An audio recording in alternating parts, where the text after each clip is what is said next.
यह कह सकते हैं कि यदा यदा ही धर्मस्य ग्लानिर्भवति भारत अभ्युत्थानम धर्मस्य संभवामि युगे युगे। अगर कृष्णकाल होता तो ऐसे व्यक्ति का वध कर दिया जाता, लेकिन वो ब्राह्मण के रौद्र रूप से उसको समझ में होना चाहिए कि ब्राह्मण है क्या।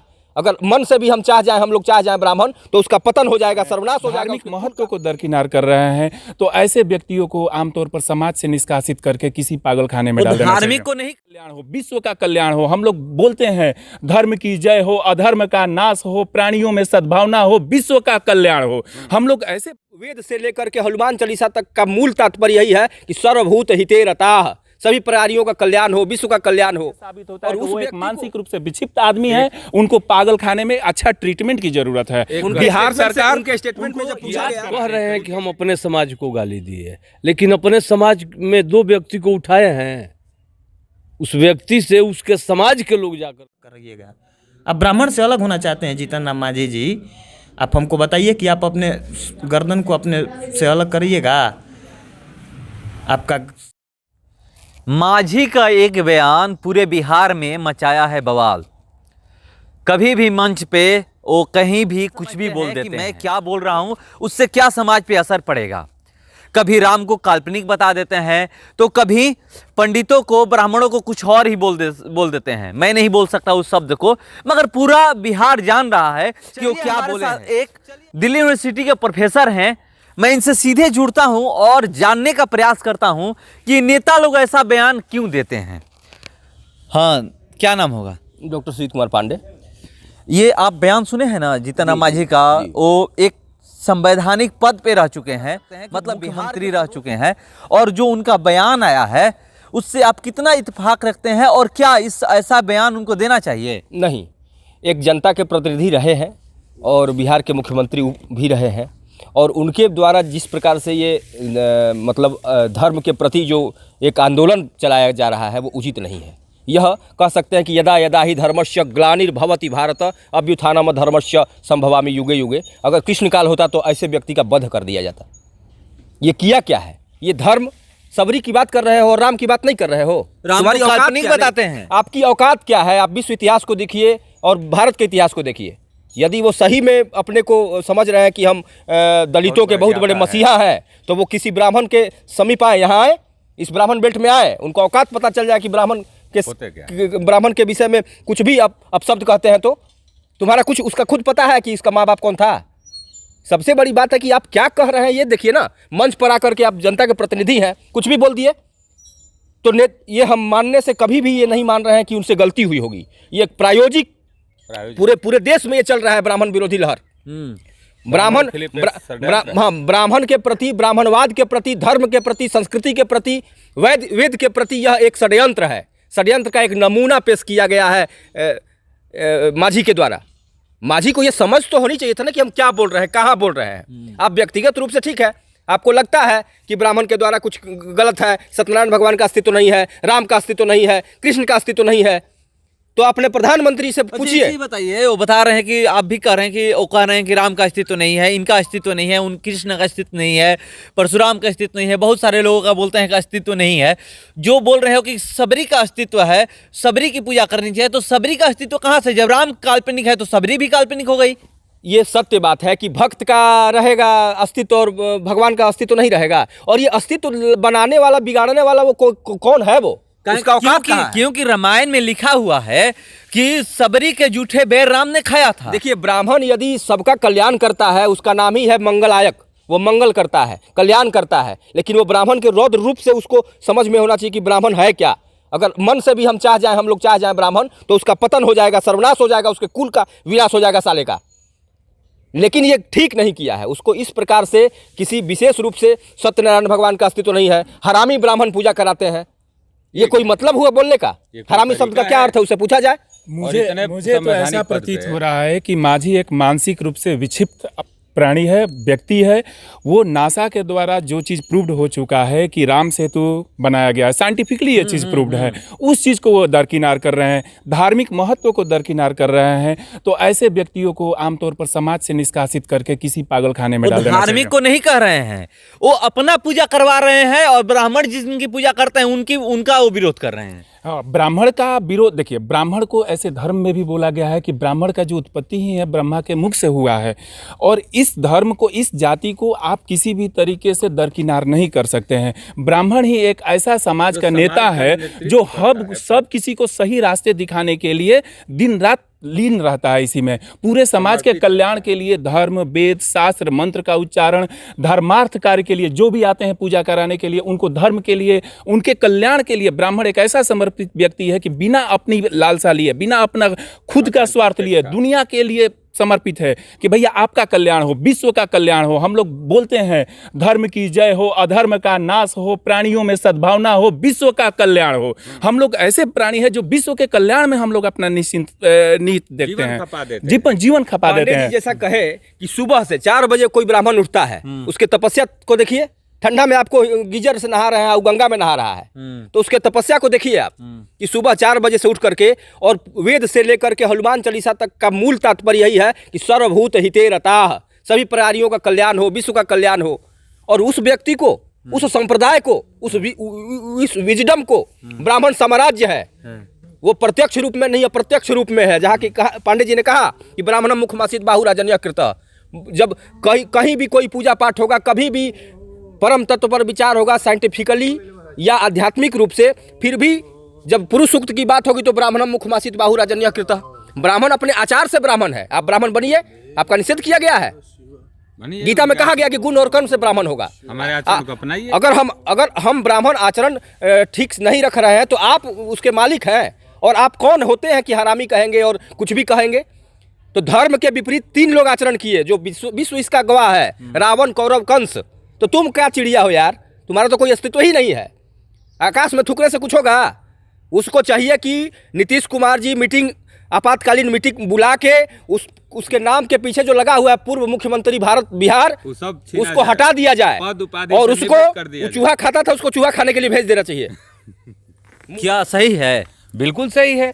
जो भी कहा जा रहा है, वो कुछ भी बोल जा रहे हैं, हम लोग जो है चारों वर्णों को सुनियोजित ढंग से सबको साथ लेकर चलने का विचार रखते हैं। अपने आप में हम लोग खुद जो है एक क्या बोलेंगे, कानूनी, मान लीजिए आधुनिक कानून के अनुसार ही हम लोग इस सब जो है चारों वर्णों का जो हम लोग डीलिंग करते हैं, सबको एक साथ लेकर चलते हैं, सबकी कल्याण की कामना करते हैं, सबके प्रति संवेदनशील रहते हैं, सबके लिए हम लोग जो है आपके कल्याण के लिए हम लोग 10-10 दिन भूखे रह जाते हैं। आपके साथ दुर्गा पाठ हो, आपके कल्याण हेतु, मेरी भावना तो यही रहती है, हम लोग तो यही करते हैं। ब्राह्मण तो हमेशा से दूसरों के लिए जीता है। सर मुझे एक चीज़ और बता दिया जाए कि माननीय ही इन्हें अभी हम कहेंगे, हम अपनी भाषा में किसी तरह की गर्मी नहीं ला रहे हैं। माझी जी ये बताएं कि जिस समय मुख्यमंत्री की शपथ ग्रहण कर रहे थे, उस समय कौन से ईश्वर की शपथ खाए थे? मैं ईश्वर की शपथ खाता हूं कि मैं भारत के द्वारा रचित संविधान की रक्षा करूंगा। ये उस समय कौन सा ईश्वर की प्रार्थना कर रहे थे? चूहा का, मुसहर का, या साला गाली गलौज जो कर रहे हैं हरामी का? किसका कर रहे थे? जब वो ईश्वर के अस्तित्व को ही नकार रहे हैं तो उस समय ईश्वर की शपथ खाए यानी झूठा खाए। इस आधार पर उनका मुख्यमंत्री का पद ही गलत हुआ। उनको साफ तौर पर निष्कासित करके मानसिक तौर से विक्षिप्त आदमी को रांची पागल खाने में ले जाकर ट्रीटमेंट कराया जाए और बिहार सरकार इसका खर्च वहन करे। तो मतलब आप कह रहे हैं कि जब उसी दिन इनको मुख्यमंत्री पद की शपथ ही नहीं लेनी चाहिए, नहीं लेनी चाहिए थी, क्योंकि उसमें भी तो ईश्वर की शपथ खा रहे हैं आप, और ईश्वर को एक तरफ से आप नकार रहे हैं। पांडे जी का कहना यह था कि ईश्वर को साक्षी मानते हुए मैं बिहार के जनता के लिए शपथ खा रहा हूं, तो उस समय कौन सा ईश्वर चल गए? बहुत बड़ी प्रश्न पांडे जी ने उठाया है कि ईश्वर के साक्षी के रूप में आप शपथ ले रहे थे, उस समय काहे नहीं कह दिए कि कुछ और क्यों नहीं कहे आप? और सबसे बड़ी बात है कि धर्म के प्रति हम लोग सब बर्दाश्त कर सकते हैं, मुझे मार दिया जाए ब्राह्मण के नाम पे मैं ये स्वीकार कर लूंगा, लेकिन शास्त्र के प्रति इस प्रकार का आंदोलन, इस प्रकार का षड्यंत्र कोई ब्राह्मण का बच्चा सहन नहीं करेगा। इसके लिए हम लोग एक होकर के संग छद्वम संबद्धध्वम सम मानसी जानताम देवा भागम यथा पूर्वे संजनानाम उपासते, जिस प्रकार परशुराम का अवतार हुआ था ऐसे लोगों का वध करने के लिए, कृष्ण का अवतार हुआ था, राम का अवतार हुआ था, ब्राह्मण अवतार होगा और ऐसे लोगों का वध होगा। लेकिन वध 2 तरीके से होता है, नैतिक रूप से भी बद्ध इसका कर दिया जा सकता है। अब कोई किसी को मारने थोड़ी जाएगा, लेकिन बिहार सरकार इस पर विचार करे, नहीं तो समाज में जो ब्राह्मणों के प्रति जो षड्यंत्र दिन रात किया जा रहा है वह उचित नहीं है। मेरी एक भावना ये भी है कि मांझी के साथ साथ समान रूप से उतने और भी सवर्ण जो है या और भी नेता लोग हैं उतने ही दोषी हैं, क्योंकि इस कथन पर किसी एक आदमी ने भी स्ट्रांग रूप से इस स्टेटमेंट को कंडेम नहीं किया कि भैया हम इसको बिल्कुल विरोध करते हैं, ऐसा नहीं करना चाहिए। तो एक तरह से माना जाए कि और जो लोग नेता लोग हैं, जो विधायक हैं, जो सांसद हैं, हमारे जो धर्म की स्थापना करते हैं, माननीय नरेंद्र मोदी जी काशी में स्थापना करते हैं, वो क्यों नहीं किए इस चीज़ पर कि कैसे कोई एक आदमी इस तरह का स्टेटमेंट दे देगा कि भैया आप ईश्वर के ऊपर आप क्वेश्चन उठा रहे हैं और ईश्वर के प्रति गलत शब्द का प्रयोग कर रहे हैं। पांडे जी ने ठीक कहा कि माननीय प्रधानमंत्री को इस पर आना चाहिए सामने, पब्लिक के सामने, और क्योंकि आप काशी को सुरक्षित कर रहे हैं तो ब्राह्मण को बिना सुरक्षित किए काशी सुरक्षित हो जाएगा। अभी यूपी में आप मथुरा को लेके आ रहे हैं एजेंडा के रूप में, बिना ब्राह्मण का यूपी का चुनाव जीत जाएंगे आप? ब्राह्मणों को गाली देकर के कौन सा विजय प्राप्त किया जा सकता है? तो माननीय प्रधानमंत्री, कैबिनेट में जितने ब्राह्मण हैं, लोकसभा बक्सर आरा के जो सिंह साहब हैं, ये लोग का क्या कर रहे हैं? लोकसभा में ये प्रश्न उठानी चाहिए कि मांझी के द्वारा इतना इस प्रकार से गाली गलौज ब्राह्मणों को क्यों दिया गया। अब ब्राह्मणों का गाली देना क्या है? ब्राह्मणों को गाली देना ब्रह्म को गाली देना है, शिव को गाली देना है, राम को गाली देना है, क्योंकि ब्राह्मण अपने लिए कब किया है? अरे उनके लिए तो राम काल्पनिक है। नहीं, राम काल्पनिक उसके कह देने से हो जाएगा। मैं तो कह रहा हूं कि वो उसकी मतलब हम कह सकते हैं कि 0 पॉइंट में भी उसका कोई अस्तित्व नहीं है। वह कहीं ना कहीं किसी का शिकार हुआ है और विक्षिप्त है। वो ना सिर्फ ब्राह्मण ही, और भी जाति विशेष वर्ग के लोग, चाहे वो जादव हो, चाहे वो राजपूत हो, चाहे वो बनिया वर्ग हो, सब कोई भगवान में अटूट आस्था मानते हैं, सारे लोग मानते हैं, तब सारे कोई ऐसा नहीं है। तो इन सारे लोगों के, क्योंकि ये जो विधायक होते हैं, सांसद होते हैं, सभी जाति वर्ग से लोग आते हैं, कोई एक वर्ग तो प्रतिनिधि करता नहीं है। तो और लोग क्या कर रहे हैं? यानी मांझी से ज्यादा और लोग इसके दोषी हैं कि जो लोग इसको इस तरह के स्टेटमेंट को स्ट्रांगली सपोर्ट कर रहे हैं, कुछ बोल नहीं रहे हैं। पांडे जी ने ठीक कहा कि अधर्म का आश्रय देने वाला भी अधर्मी होता है। जो व्यक्ति नैतिक रूप से मांझी के साथ है वह भी अधर्मी है, और अधर्मी होने के कारण जिस प्रकार अधर्मी के साथ न्याय किया जाता है उसके साथ भी न्याय करना चाहिए। हम लोग महादेव के प्रांगण में हैं और हम सभी ब्राह्मण दिल से ये कहना जैसे चाहते कि हैं। हम लोग जानते हैं रावण भी एक ब्राह्मण कुल से बिलोंग करता था, लेकिन वो अधर्म के रास्ते पर गया तो उसके परिणाम स्वरूप ये हुआ कि राजपूत कुल में पैदा हुआ एक हमारे जो प्रभु श्री राम हुए, उस ब्राह्मण का भी वध किया, क्योंकि वो अधर्म के रास्ते पर गया। अधर्म के रास्ते पर चला, अधर्म के रास्ते पर जाएगा उसका वध किया जाएगा। यही हमारी संस्कृति, चाहे उसके पास कितना भी बड़ा पद हो, प्रतिष्ठा हो, हमारे अनुकूल है तो सब कुछ ठीक है। यदि हमारे विपरीत या सृष्टि में जो भगवान के द्वारा रचित पंच तत्व प्रकृति है, इसमें किसी भी प्रकार का हस्तक्षेप करता है तो वध करने योग्य ही है, और उसका वध होना भी चाहिए। पूर्णतः परित्याग होना चाहिए ऐसे लोगों का जो धर्म का जो है ये करके आपसी जो है मतभेद कायम करके और राज चलाते हैं। ऐसे लोगों को हम लोग बहिष्कार करेंगे और जितना हो सके उसको तो अपने क्षेत्र में आने भी नहीं देंगे। यदि ये सूचना मिल जाती है तो हम लोग रोड रोक लेंगे, नहीं आएगा। ऐसा लोग नहीं रह सकता है कैबिनेट में। ऐसे लोग मंत्री परिषद में रहते हैं, अनपढ़ गंवार बेवकूफ, इस तरह के लोगों क्या सिर्फ अपने ही जाति विशेष का वो लीडिंग करते हैं, उनके साथ साथ तो उनका जो भी चुनाव क्षेत्र होगा उसमें ब्राह्मण भी होंगे, राजपूत भी होंगे, वैश्य भी होंगे, हर वर्ग होगा। वो हर वर्ग के प्रति उनकी क्या नैतिक जिम्मेदारी पड़ती है? वो सिर्फ अपने व्यक्ति विशेष, अपने वर्ग विशेष के बारे में वो बात कर रहे हैं। ये पूर्ण रूप से ये साबित होता है कि वो एक मानसिक रूप से विक्षिप्त आदमी है। उनको पागल खाने में अच्छा ट्रीटमेंट की जरूरत है। बिहार सरकार उनके स्टेटमेंट में जब पूछा गया कि आप किसको गाली दिए तो कह रहे हैं कि अपने समाज को। तुम्हारा कौन सा समाज है? वैदिक समाज है, भारतीय समाज है? कौन अधिकार ये कौन सा समाज अपने है? भी समाज को गाली देने तुम के लिए? क्यों कौन होते हो अपने समाज जो अपना समाज कौन सा जो है? नीची जाति से है। मतलब एक चीज बताइए, बहुत जगह वो ST/SC केस हो जाता है अगर कहीं पर किसी को लोग गाली देते हैं उस समाज का। तो एक चीज मैं ये सवाल करता हूं कि क्या जो उसी जाति का है और उसी जाति को गाली देगा तो क्या उस पर केस नहीं बनता है? देखिए, न्याय सबके लिए है, लेकिन ये क्या है कि विशेषाधिकार का हनन किया जाता है। आपके पास कोई पद है, जिस समय मत लेना था उस समय तो आप घर घर गए, और कुछ थोड़ा सा आप लोग को दो चार आदमी पहचानने लगा तो आप गाली देने लगे। तो उसको खुद पूछिए ना कि दोबारा कैसे जाओगे तुम। क्या तुम जब मुख्यमंत्री बने थे तो उसमें ब्राह्मणों का आशीर्वाद नहीं था? तुम्हारे घर में पूजा पाठ नहीं हुआ था? ये लोग ऐसे हैं कि खाएंगे भी और कहें कि निकलेंगे नहीं, मुँह में रखेंगे, गरियाएंगे भी तो साथ उसको में। ये चाहिए कि वो वैसे उनसे जाकर के कोई पूछने वाला नहीं है कि आप कह रहे हैं कि हम अपने समाज को गाली दिए, लेकिन अपने समाज में 2 व्यक्ति को उठाए हैं। उस व्यक्ति से उसके समाज के लोग जाकर के पूछे कि तुम अपने समाज के लिए कह रहे हो कि मैं गाली दे फैमिली रहा हूं? उठी है हैं? उनका जो परिवार है, उनके बेटे हैं, दामाद है, ये लोग तो उठ गए हैं। क्या इनका विरोध कर रहे हैं उठ क्या? गए, विरोध करेंगे लोग? नहीं करेंगे लोग। तो पहले तो नेताओं का काम है कि जितने अयोग्य व्यक्ति किसी भी कास्ट के हैं वो भरपाई करने के लिए कि हमारे कास्ट आपके कास्ट के भी, हाँ, उसी के लिए कि माने उस कास्ट के भी लोग हैं, गलत लोगों को अपने साथ रख करके और सरकार चलाना है, वोट लेना है, यही लोग करते हैं। अयोग्य व्यक्ति को, अरे किसी योग्य व्यक्ति, हर जात बिरादरी के लोग आज धर्म में ही देखिए, हमारी सनातन सभ्यता इस तरह की है कि भगवान राम गिद्ध को भी कहे हैं बाप का दर्जा दिए हैं, एक गिद्ध को बाप के दर्जा दिए हैं, सेवरी का सम्मान किए हैं, मल्लाह का सम्मान किए हैं, राम तो हैं, निषाद का सम्मान किया है, किसको कोल भील के साथ ही। तो माझी सबरी को मानते हैं, राम को नहीं मानते हैं। तो माझी की यही गलती है, यदि राम नहीं है तो सेवरी भी नहीं है, जब राम है तभी सेवरी का अस्तित्व है, राम है तो सब है, नहीं तो कुछ भी नहीं यही है। तो गलत है। माझी का सोच जो है, चूंकि माझी समझ नहीं पाएंगे, वो सोच भी माझी का ये है ही नहीं उनके पास, उसके पास इतना विकसित जो है संस्कार- सोचने की क्षमता नहीं है जो सोच के इस तरह के जो है सबको समाज को मार्गदर्शन देवे। वो खुद अपने आप में विक्षिप्त जैसा और पगला जैसा है और ज्ञानी टाइप का है।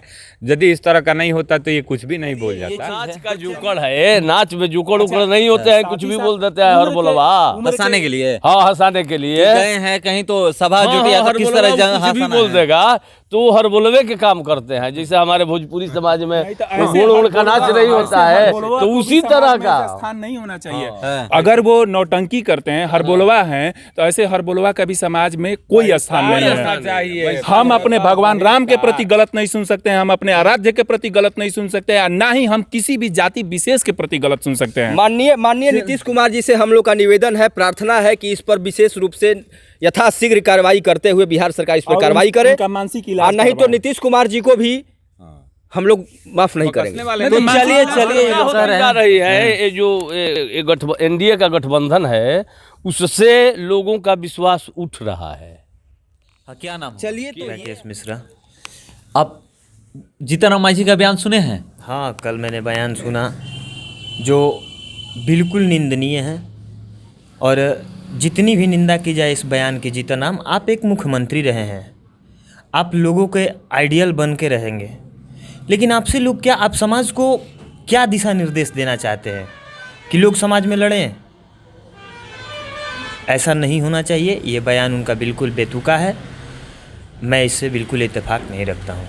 मतलब क्या ये ऐसा बयान देकर के लोग क्या जताना चाहते हैं?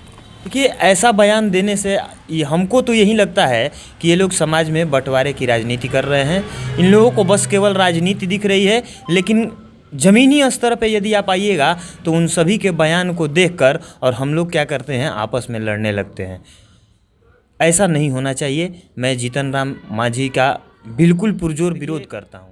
ये लोग इस तरीके का जो भी बयान देते हैं, ये बयान आप खुद जाकर देखिए। अभी हमारे शाहपुर ब्लॉक में ही एक गांव पड़ता है, रुद्रनगर। हाँ। रुद्रनगर में जाइए, इनके समाज में कितने पढ़े लिखे लोग हैं ये आप जाकर वहाँ पे खुद पता कीजिए। आप रेलवे स्टेशन से उस साइड चले जाइए, जितने भी वहाँ पर गांव हैं, ये लोग कहते हैं कि हम आरक्षण दे रहे हैं।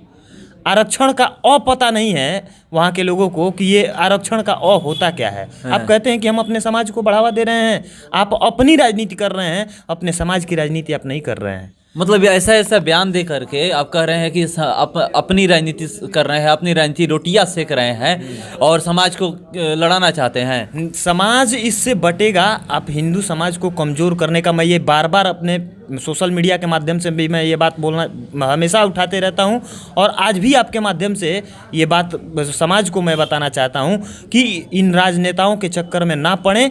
जो भी ये लोग बयान देते हैं, हमारा समाज, अच्छा हम आपसे ये पूछते हैं, हमारा शरीर है ना, शरीर के जो भी अंग हैं, कहा जाता है, वेद में लिखा गया है कि हमारे सिर का ये जो हिस्सा है इसको ब्राह्मण बोला जाता है। तो जीतन राम मांझी जी अपने शरीर के इस अंग को हटा दे, उनके शरीर से ब्राह्मणत्व तो खत्म हो जाएगा। आप क्षत्रियों को समाज से विहीन करना चाहते हैं तो आप अपने हाथ को काट कर हटा दीजिए, क्षत्रिय विहीन हो जाइए। आप शूद्र को अपने यहाँ से हटा, अपने कमर को काटिए, अपने पेट को काटिए, अपने हम वैश्य को हटाए, अपने पैर को काटिए, वैश्य हमारे शरीर से हट जाएगा। हमारा पूरा शरीर ही इसी से बना हुआ है, आप किसको अलग कर रहिएगा? आप ब्राह्मण से अलग होना चाहते हैं जीतन राम मांझी जी, आप हमको बताइए कि आप अपने गर्दन को अपने से अलग करिएगा। आपका सिर आपका ब्राह्मण है, वेद में ऐसी बातें लिखी गई हैं, और आप इस तरीके की बेतुकी बयान दे रहे हैं, ये बिल्कुल ही अशोभनीय है, बिल्कुल ही निंदनीय है। ये है अब समाज में जो मतलब कोई भी नेता मंत्री या पूर्व मुख्यमंत्री हो या जो भी हो, बहुत सारा ऐसा बयान लोग सुनते हैं कि कहीं भी खड़े हो जाते हैं, कुछ भी बोल देते हैं। तो आप सुन रहे हैं कि किस तरह से ये लोग मांझी का विरोध कर रहे हैं और कह रहे हैं कि अगर उनका विरोध नहीं करते हैं और उन पर कार्रवाई नहीं करते हैं तो आने वाले समय में भी इसका परिणाम नीतीश कुमार को भुगतना पड़ेगा। चलिए फिलहाल इस खबर में इतना ही, बने रहिए हमारे साथ।